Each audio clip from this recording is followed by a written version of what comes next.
My dear students, आज हम refrigeration air conditioning का सेकंड चैप्टर वायु प्रशीतन निकाय, जिसको हम एयर रेफ्रिजरेशन सिस्टम कहते हैं।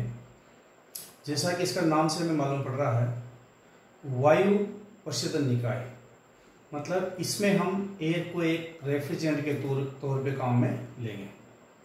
तो इसका आज हम सबसे पहले परिचय पढ़ेंगे कि वायु प्रशीतन निकाय क्या होता है और अभी कहाँ पे यूज आ रहा है, किस चक्कर पे ये कार्य करता है, इसके बारे में आज मैं आपको बताऊंगा।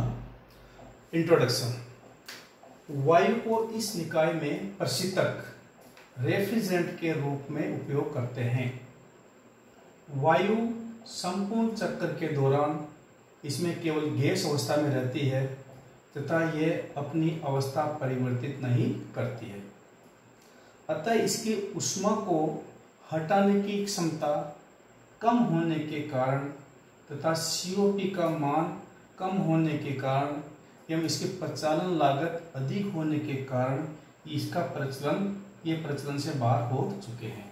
अर्थात इसको हम अभी पूर्व में इसको एयर रेफ्रिजरेशन सिस्टम को काम में लेते थे, परंतु इनके COP का मान कम होने के कारण और ऊष्मा हटाने की क्षमता से कम होने के कारण तथा इसकी जो प्रचालन जो लागत अधिक होने के कारण इनका प्रचलन से बाहर हो चुके हैं।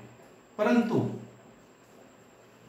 आज भी वैमानिक क्षेत्रों में हुए विकास एवं वायुयानों में वातानुकूलन की बढ़ती मांग के कारण वायु प्रशीतन निकाय की आवश्यकता बढ़ी है। वायुयानों में उच्च दाब की वायु की उपलब्धता, वायु प्रशीतन इकाई का कम भार एवं छोटा आकार कुछ ऐसे कारण हैं जो वायुयानों में वायु प्रशीतन इकाई के उपयोग को प्रेरित करता है। अर्थात इन मुख्य कारणों के कारण आज भी हम इनको वायुयानों में एयर रेफ्रिजरेशन सिस्टम के रूप में इसको काम में लेते हैं। वायु की प्रचुर मात्रा में उपलब्धता तथा उच्च दाब पे उपलब्ध होने के कारण हम अभी भी इनको वायुयानों में जो एयर रेफ्रिजरेशन सिस्टम में उपयोग किए जाते हैं उसमें हम इनका उपयोग करते हैं। वायु प्रशीतन चक्रों को हम दो भागों में विभाजित करते हैं। पहला, खुला वायु प्रशीतन चक्र, open air refrigeration system. Second, बंद वायु प्रशीतन चक्र, क्लोज एयर रेफ्रिजरेशन सिस्टम। सर्वप्रथम हम ओपन एयर रेफ्रिजरेशन सिस्टम के बारे में पढ़ेंगे। खुले वायु चक्र में वायु सीधे ही प्रशीतित स्थान अर्थात जिस स्थान को हमें ठंडा करना है या प्रशीतित पदार्थ जिस पदार्थ को हमें ठंडा करना है के साथ संपर्क में सीधे ही तौर पे वायु संपर्क में आती है तथा प्रशीतन उत्पन्न करने के पश्चात वायु को रेफ्रिजरेटर से वातावरण में हम छोड़ देते हैं। इस चक्कर में वायु के साथ सीधे शीतित पदार्थ संपर्क में आते हैं, जिसके कारण वायु के साथ पदार्थ की नमी भी आ जाती है, जो ठंडी होने पर बर्फ में बदल जाती है, जिसके कारण वाल्व व पाइपलाइन चौक हो जाती है। ये हमें ओपन एयर रेफ्रिजरेशन सिस्टम के बारे में पढ़ा। सीधी वायु जिस स्थान को हमें ठंडा करना है उसके साथ संपर्क में आती है और वहाँ से क्या है ऊष्मा को हटाकर इसको वायु को वातावरण में छोड़ देते हैं। परंतु वायु के साथ नमी आने के कारण ये पदार्थ की नमी को इसके साथ आ जाती है और बर्फ में परिवर्तन होने के कारण इसके वाल्व और पाइपलाइनों को चौक कर देती है।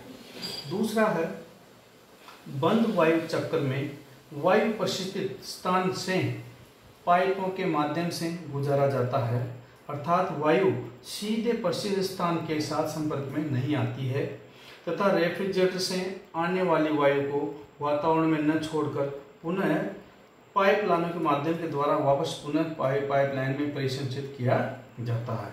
अर्थात इस वायु को हम पुनः पाइपों में संचित करते रहते हैं और इसको वातावरण में नहीं छोड़ते हैं। तो ये हमारा क्लोज एयर रेफ्रिजरेशन सिस्टम कहलाता है। साथ ही बंद परिपथ में वायु का परिसंचरण दाब वायुमंडल दाब से अधिक रखा जाता है, जिससे समान शीतलन क्षमता के लिए बंद चक्र के उपकरणों अवयवों का आकार खुले चक्रों के अवयव के आकार की तुलना में छोटा होता है। इस कारण से बंद वायु प्रणाली का COP का मान भी खुले चक्रों की तुलना में अधिक होता है। इस वजह से हम बंद परिपथ वाली जो रेफ्रिजरेशन सिस्टम है उसका हम उपयोग करते हैं। इसमें एक फायदा ये होता है कि जो इसमें उपकरण या अवयव जो भी उपयोग में लेंगे उनका भार तथा उनका साइज भी क्या होगा, ओपन एयर रेफ्रिजरेशन की तुलना में कम होगा।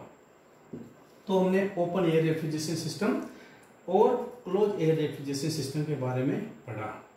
वायु प्रशीतन चक्र निम्नलिखित चक्रों पर कार्य करते हैं, अर्थात जो वायु प्रशीतन चक्रों का हम इसमें अध्ययन करेंगे वह इन दो चक्रों पर आधारित होते हैं। प्रतिवर्ती कार्नोट चक्र, अर्थात इसको हम reverse Carnot air refrigeration cycle भी बोलते हैं। रिवर्स कार्नोट साइकिल जो हीट इंजन में उपयोग की जाती है उसका विपरीत क्रम होगा इसमें, इसलिए हम इसको रिवर्स कार्नोट साइकिल यूज करेंगे। कार्नोट साइकिल का उपयोग हम हीट इंजन में करते हैं, जबकि रिवर्स कार्नोट साइकिल का उपयोग हम एयर रेफ्रिजरेशन साइकिल में करते हैं। दूसरी साइकिल आपकी बेल कोलेमैन चक्र, जिसको ये बेल कोलेमैन चक्र बोलेंगे, या फिर इसको प्रतिवर्ती ब्रायटन साइकिल, बेल कोलेमैन या रिवर्स ब्रायटन साइकिल। इस साइकिल को ऑब्जेक्टिव रूप में कंपटीशन में बहुत पूछा जाता है कि एयर रेफ्रिजरेशन साइकिल निम्न में से किस एयर रेफ्रिजरेटर निम्न में से किस चक्र पर कार्य करता है। तो हमें या तो बेल कोलेमैन साइकिल अल्टरनेट देगा या हमारे को रिवर्स ब्रायटन साइकिल का उसको अल्टरनेट देगा। अब प्रशीतन निकायों में जिस कार्नोट चक्र का हम उपयोग करते हैं वह ऊष्मा इंजनों में प्रयुक्त कार्नोट चक्र का प्रतिवर्ती रूप होता है, अर्थात जो एयर रेफ्रिजरेटर साइकिल में जो हम जिस चक्र का उपयोग करेंगे वो हीट इंजनों में प्रयुक्त होने वाले कार्नोट चक्र का प्रतिवर्ती रूप कहलाएगा। कार्नोट चक्र में ऊष्मा इंजनों का प्रचालन केवल आदर्श अवधारणा के रूप में करते हैं, अर्थात सिर्फ कार्नोट जो चक्र है ऊष्मा इंजनों में उपयोग करेंगे वह केवल आदर्श अवधारणा या थ्योरेटिकल कंपैरिजन के लिए हम इनका उपयोग करते हैं, अर्थात ये उच्च दक्षता वाले इंजन होते हैं तथा इस चक्र में ऊष्मा इंजनों की दक्षता अधिकतम होती है। ठीक इसी प्रकार प्रशीतन निकाय भी प्रतिवर्तित कार्नोट चक्र पर कार्य करते हैं, अर्थात प्रशीतन जो निकाय है वो आपका कार्नोट साइकिल के रिवर्स में प्रतिवर्ती कार्नोट चक्र पर कार्य करेगा। इनको भी हम आदर्श चक्र के रूप में काम में लेते हैं। इस चक्र में कार्य करने वाले प्रशीतन निकायों का COP का मान अधिकतम होता है, परंतु उपरोक्त चक्रों पर कार्य करने वाले जो ऊष्मा इंजन व प्रशीतन निकायों का कार्य करना असंभव होता है। इन जो उपरोक्त जो भी अपन कार्नोट साइकिल पढ़ा और रिवर्स कार्नोट साइकिल के बारे में बताया, तो इन चक्रों पर जो आधारित ऊष्मा इंजन और जो प्रशीतन जो निकाय है इनका इनमें उपयोग करना, इनका कार्य करना असंभव होता है, क्योंकि इनकी कुछ जो प्रोसेस होते हैं उन हम नेक्स्ट चैप्टर में पढ़ेंगे। इनके जो कुछ प्रोसेस होते हैं उन प्रोसेस को इनमें फॉलो करना असंभव होता है।